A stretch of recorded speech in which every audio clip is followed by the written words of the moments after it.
Hi guys, Chikanshu here. Aditya this side. We're back with our fourth episode, and in this episode we'll be covering about who this MCH MEd program makes the most sense for, and we'll also be talking a little about our experience with the MRCS. I'd like to say that what we're talking is something that is based on our experience, from what we think. It's not a hard and fast rule. This is a disclaimer right up front. Yeah, so in this video, we're going to talk about who, in our opinion, is the ideal candidate to pursue this program. Move countries, move abroad, and join this MCH program. And we're going to factor into the points that you need to consider before you make this decision. Absolutely. So I think one of the few things that's the most important things that you must consider is the cost of £35,000. Second is the time of 2 years. Third, it depends on what stage of your professional career that you're in. And the fourth, whether you'd be moving with your family, whether you have kids, and all these factors play a very important role in deciding and choosing or not choosing for this course. Absolutely, it's the key thing is that you have to be wary of the amount of money that you spend, because £35,000 is a huge amount that will be you'll be coughing up for this program at the outset. And before you come into the UK, you need to make a deposit of about £7,000 or £8,000 as this stands now. On top of that, there's always the expenses of the visa and the cost of living here, which, despite your high pay, you have to be wary of the fact that the cost of living is also quite high. I think after you make an initial payment of about £8,000 now, you can choose to pay the remaining fees by setting up a direct debit where you pay a monthly amount, and by the time you finish your 2 years, your fees would also be paid for. So that is a good option, which a lot of people do use rather than paying upfront or in chunks. It's up to you. You can choose to go either way. So that's for the money. Just a key point here is that I think if you've done your MRCS, the course fee drops down to 50%. So that's one thing that people who might have done their part A or are considering to give the MRCS could look into it to save money. That's an option there. What do you think? Yeah, absolutely. And in those regards, I think if you take each of those points one by one, we've already covered the cost aspect and how you can reduce that by completing your MRCS. The other thing that you need to know is whether you're coming alone or you're coming with your dependents, or if your wife is a doctor as well and plans to join the program as well. Those are the things that you do need to consider. Because if you have a dependent living over here and you're the sole person who's earning, it might be slightly difficult, because after coming here, you have to care for them and you have to spend money on them as well. So spend money on them, huh? I mean, as Aditya said, makes sense. You're incurring costs on 3 hits instead of just one when you're single. So that's one thing you have to take. You have to factor in whether you move in with your family, or if you move without your family, you'd be staying away from them for a long period of time, and whether that works out as Absolutely. a couple, whether you have parents who are dependent on you, your extended family. Everyone has their own set of problems that they must factor in before choosing for this. yeah, just as a disclaimer as well, I came on my own. So But you're not going back on your own. well, I came on my own, and I'm going to stay on my own for now. good. That's good. The third thing that you must consider is what stage of your career in. Because when you move here and you're required to work as an SHO for the first year, which involves a lot of ward work and not a lot of clinical and hands-on work, it seems more tenable for someone who's in the early stages of their career, who are reasonably fresh pass-outs from their MS. Whereas for people who probably worked several years at a senior post as a consultant, it might be a bit of a downgrade, and I think that might be something which must be factored in before you come here. It is not a matter of a few weeks; it is a matter of 12 months, 52 weeks at that, of working at that level. Yeah, that's a very key point, because you have to be adaptable. You have to be early in your career for this to work out in your favor in the long run. Because, like as Ikansh has mentioned rightfully, if you're too far ahead in your career, you might find it difficult coming back to the ward and doing basic things like bloods, and for a long time, that's the only thing that you might be doing. Absolutely.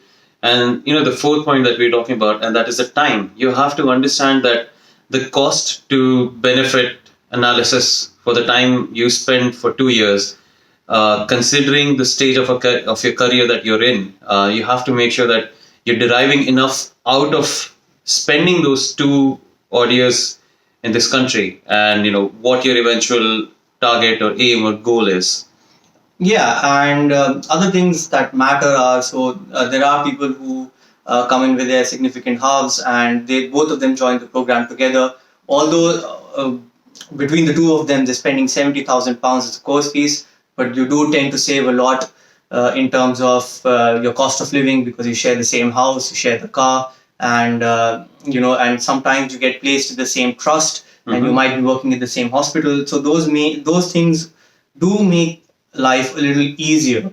Can also become hard. Sometimes you get placed across different trusts, and which might involve, having to travel long distances every day. So that's again, that's something you must speak to the trust about, speak to the course people well in advance, make sure you get that sorted. Another thing that, we've not mentioned in our videos yet is the reallocation cost. There are certain trusts which also provide for a reallocation cost, and they cover some part of the expense.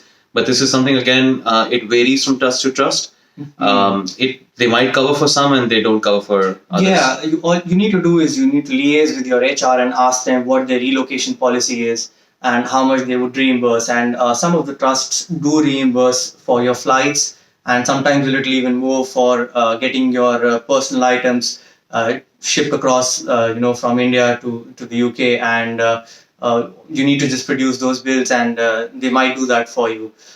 So that's something that you need to be informed about before, because that's something that nobody is going to tell you straight up when you join the hospital. Absolutely. And besides all this, this course is also a very good way to get a feel for the NHS, how the system works, what it entails, what are the growth opportunities, and especially for people who are very keen to move to the UK permanently and eventually probably start a life, irrespective of at what point they are in their careers. This might be a very slightly less hassle and less problematic way of easing your way into the system, getting a hang of it, having a secure job over 2 years, and then eventually deciding whether you want to continue or would you instead go back. What do you think?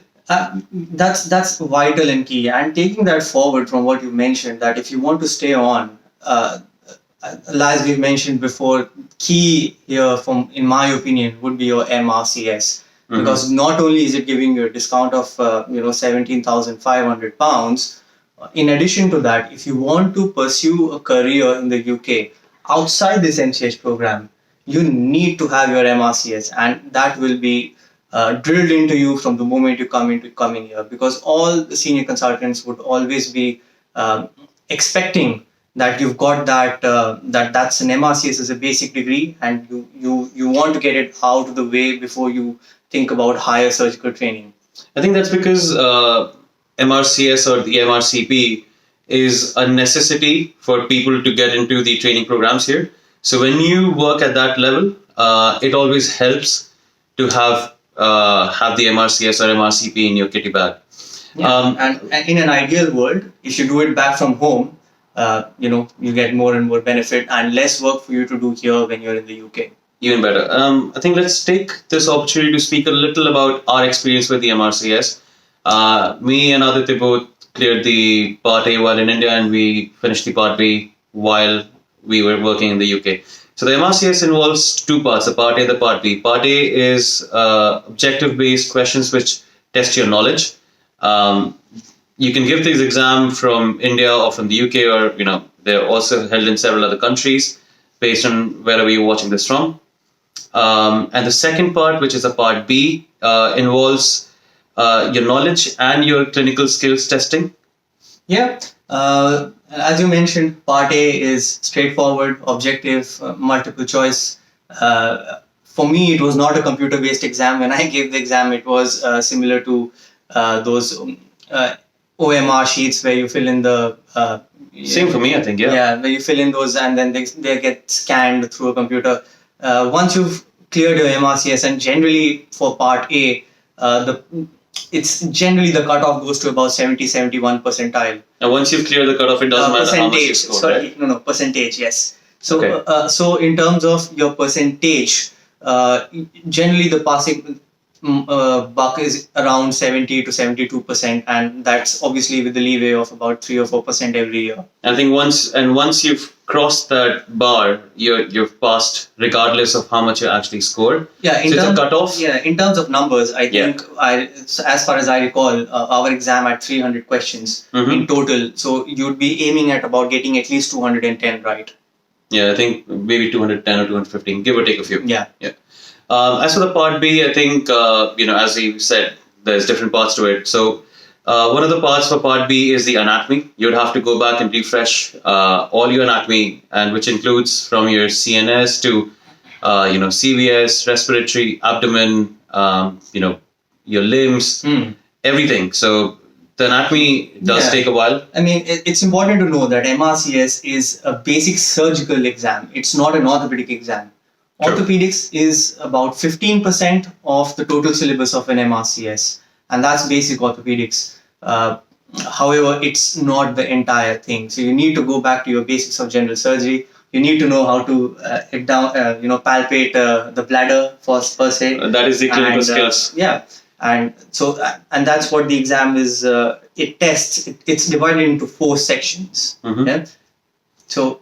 The first was the anatomy, the second is the clinic skills, third is the comps, and the fourth is the actual skills part. And I'll elaborate on that. As we've done for the anatomy, the clinical skills involves, doing your examinations of respiratory, abdomen, the CVS, joint examinations, back examination, vascular examinations, and there's a list which goes on. And you're supposed to perform all of this in designated time of about 6 to 7 minutes, because each station gives you about 9 minutes, but you want to save about a couple of minutes at the end to be able to answer questions based on the examination. And these are easy points, and you don't want to miss out on them. So what the guideline is that when you enter a station, it's the total time for that station is 9 minutes. And at the end of 9 minutes, the bell rings and you move on.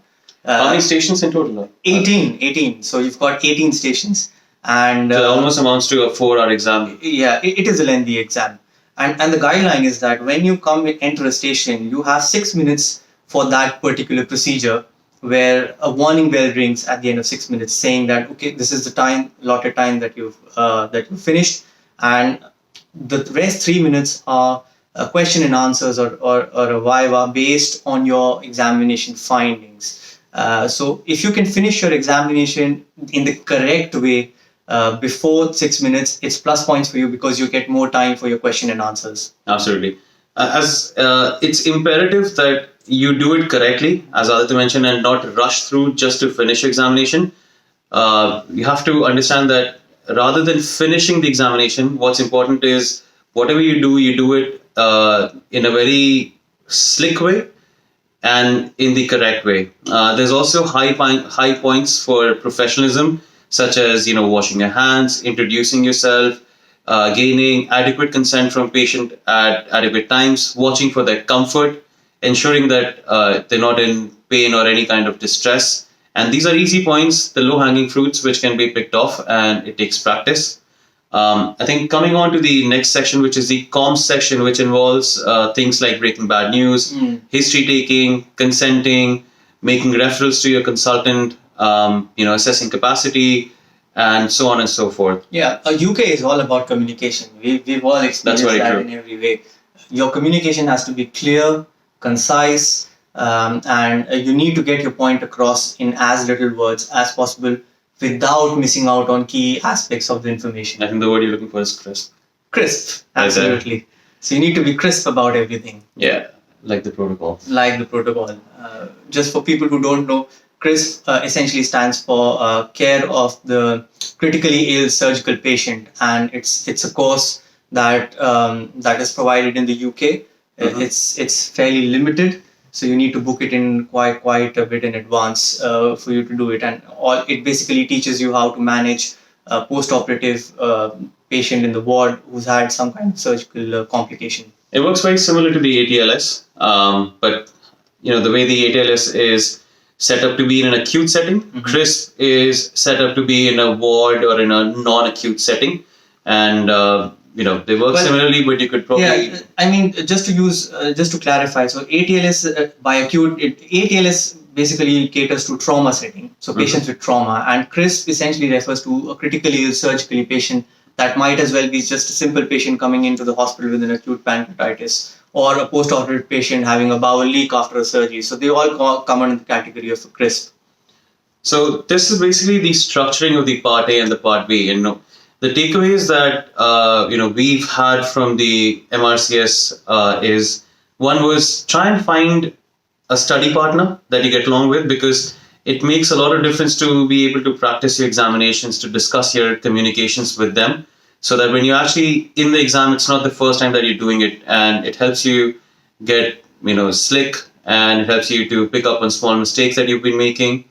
I think the second thing, you need to do it over and over again, so that you get your timing right, you get your steps right, and you don't miss out on the important things that you're looking for. All the information is available on the MRCS, the Royal College Surgeons websites as well, where they actually provide you, data sheets as to how they mark you and where they mark you. So if you read that, go through that, there's a host of information available online. Another thing that actually helps is doing courses that actually prepare you for the MRCS. And these courses they have both stations as well, where you can practice. You meet other people, you gauge how other people are preparing, and it gives you an idea as to what more you need to do. We won't take any names of any courses because we're not getting any royalties from anyone. I think you also want to make sure that you give it a good few weeks, maybe a month or two at least, before you actually sit the exam, so that you're well prepared by the time you actually get to it. Another thing that's important is, especially in the communication section, is that it takes quite a bit of practice, especially if you're coming straight off from India, is things like DNA CPR, what that means, how you speak to the patient about it, because that's one of the things that they actually test in the examination as well, where there's going to be a dummy patient in front of you, and you have to take history, or you have to break bad news, let a patient know that, all right, you've got cancer, and how you go about providing the adequate support and direction to that patient who's actually an actor and they're trained quite well, and they'll start crying in the middle of the examination, and you'll find yourself frustrated, and you don't know what to do. So you don't want to be in that situation. So you need to know these things beforehand. You need to have watched some videos or done some courses and practiced and be prepared for what's going to come. And the important thing is, and to know how to do that is, or to know what to expect, is to go through the previous year's questions. Absolutely. I think there are several websites online which provide you with scenarios and questions that have come up in the past.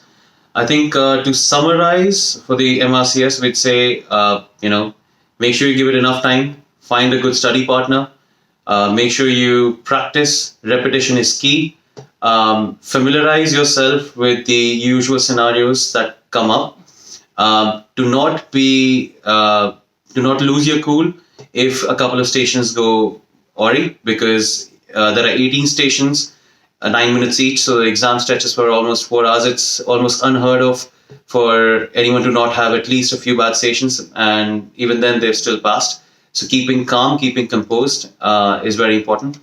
Yeah, and to summarize from what we started off earlier, don't take loans to do this course. Just come, right? Just be mindful about the cost of expenditure and living here, the cost you have to bear for other people, and the cost you have to bear for yourself, and what you're gaining out of this course in return. And just before we wrap up, we'll again reiterate that these are our opinions. By no way are these hard and fast rules. Yeah. You're more than happy to take loans if you want. As long as I'm not paying your loans. It's just, this is what we've picked up in our time here. And we thought this would be a good attempt to share back stuff, information that we didn't have coming here, which might be available to people coming in now. So yeah, I think we'll call it. Yeah.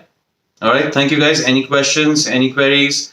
Please feel free to leave a comment down or email us. You've got send email us IDs there. an email. We'd be happy to get back to you. Okay. All right. Bye-bye.